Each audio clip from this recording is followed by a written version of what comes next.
Aujourd'hui, je suis là parce que nous avons invité le public à venir observer un phénomène naturel qui s'appelle une éclipse solaire. Cette éclipse solaire-là, c'est une éclipse solaire partielle, comme il peut en exister des éclipses solaires totales. Cette éclipse solaire-là, elle est vue comme éclipse solaire totale en France, en Espagne, etc., en Europe et en Atlantique Nord. Mais ici au Sénégal, on ne voit cette fois-ci qu'une éclipse solaire partielle. Parce que le soleil, la lune qui va passer devant le soleil ne va pas couvrir entièrement le soleil pour les Sénégalais, mais va couvrir un tiers à peu près du disque solaire. Donc comme c'est un phénomène naturel, mais que certains ont l'habitude d'entendre, mais qu'ils n'ont jamais observé, on a essayé d'organiser une observation de masse pour que chacun puisse en profiter. Alors, il faut savoir que le Soleil est 1 300 000 fois plus grand que la Terre. Et la Terre, sur le diamètre de la Terre, on peut placer 4 lunes. Ce qui signifie que la Lune, elle est très petite devant la Terre, qui est 1 300 000 fois plus petit que le Soleil. Vous voyez ce que ça fait? Donc cela signifie que par rapport aux dimensions, la Lune est insignifiante devant le Soleil. Avec votre doigt, avec un doigt, vous pouvez cacher un éléphant. Hein? Quand j'approche mon doigt de l'œil, l'éléphant est devant moi, je ne le vois pas. Mon doigt peut me cacher un éléphant. Mais quand le doigt bouge un tout petit peu, je vois l'éléphant. Alors l'éléphant, c'est quoi ici? C'est le Soleil. Le doigt, c'est quoi? C'est la Lune.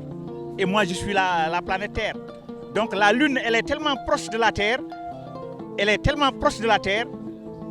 que cela ressemble au doigt que vous mettez à côté de votre œil pour cacher un éléphant.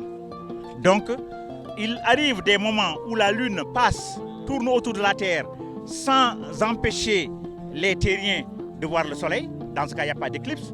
Mais il arrive que la Lune passe exactement entre le Soleil et la Terre. Dans ce cas-là, l'ombre de la Lune est projetée sur la Terre et tous ceux qui sont dans l'ombre de la Terre, dans l'ombre de la Lune, ne voient pas le Soleil. Oui, je ressens à la fois du plaisir et un peu d'amertume. Du plaisir parce que l'Association sénégalaise pour la promotion de l'astronomie est née ici.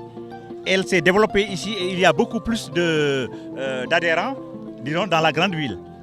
Un peu d'amertume parce que je suis né à Guédé-Chantier dans le département de Podor. Et j'étais à Podor depuis 2 jours. Au lieu d'observer avec mes parents les Podorois, j'ai effectué le déplacement pour venir à Dakar observer avec le grand public. Donc c'est ça l'amertume. Mais c'est vraiment un grand plaisir d'observer un phénomène scientifique, de l'expliquer, de le faire comprendre aux gens, parce que c'est la vocation de l'Association sénégalaise pour la promotion de l'astronomie. Nous voulons promouvoir l'astronomie, nous voulons promouvoir les sciences, nous voulons pousser les jeunes à aimer les sciences à travers l'astronomie qui est une science attrayante, afin que beaucoup de Sénégalais aillent vers les filières scientifiques. Vous savez qu'au Sénégal, il y a plus de 80% de littéraires et moins de 20% de scientifiques. Or, on ne développe pas un pays rien qu'avec des littéraires. Il faut des scientifiques, il faut des ingénieurs, des médecins, etc. Donc on veut, à notre manière, promouvoir les sciences, contribuant ainsi à attirer les jeunes vers les filières scientifiques.